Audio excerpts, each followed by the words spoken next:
want to tell you a story today, and I'm going to put two pictures up for you. The first picture is going to be right here. It's a house in our village of Nepali. It's a woman named Manushka. It's her house. Manushka lives there with her 4 children. That house is about 10 feet wide by about 16 feet deep. It is plywood. It does have a concrete foundation on it. And so we had some employees from our ministry that were walking by Manushka's house one day, and they heard an unbelievable scream. And so they ran into that side or that front door there, and they saw Manushka laying on the floor giving birth to a little girl.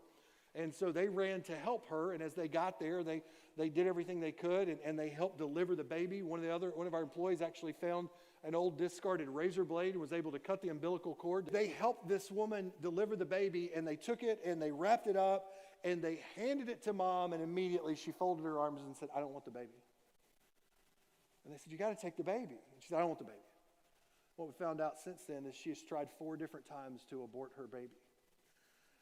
She tried through human sources. She tried through the voodoo priest. She did everything she could to end that pregnancy because, in her words, it's just too difficult being this poor. Now, her other 3 children were standing in the corner of that house room watching her give birth. And so one of our employees ran and got another employee and said, "You've got to help her." And so that employee then ran and got my wife, Missy, and brought her back and said, "You've got to help her." And so Missy looked at Mom and she said, "What's wrong?" And she said, "Look, I have nothing. My child's going to die, so I want it to be gone so it doesn't die in my presence." Again, poverty does weird things to people. And so Missy left, went to our ministry center. We had just had somebody who said God had told them they needed to help us fund feeding people in our community. So Missy walked into a storage room and she brought back a sack of rice, a sack of beans, and a gallon of cooking oil, sat it down in Manushka's floor and said, "Now you have food for your family for at least a month. We'll bring this back every month. What's your excuse now?" And this woman looked up at my wife and said, "Why would you do this for me? Why do you care about me?" And Missy looked at her and she said, "It's real simple. Jesus loves me. And because he loves me, I love you."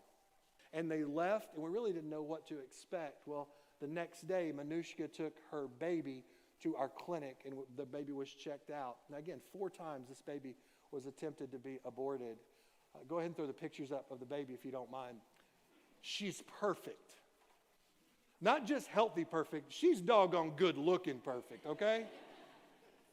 Now here's the thing, when she began to realize that we were going to do everything we can to help her raise this child, her whole attitude toward the baby changed. She brought the baby over, so on the left-hand side, that picture is the day that she brought the baby back to our facility, and she met with Missy, and she said, "My baby's name is Christla." Now the cool thing about that is in the Creole language, Haitian Creole, Christla means Christ here.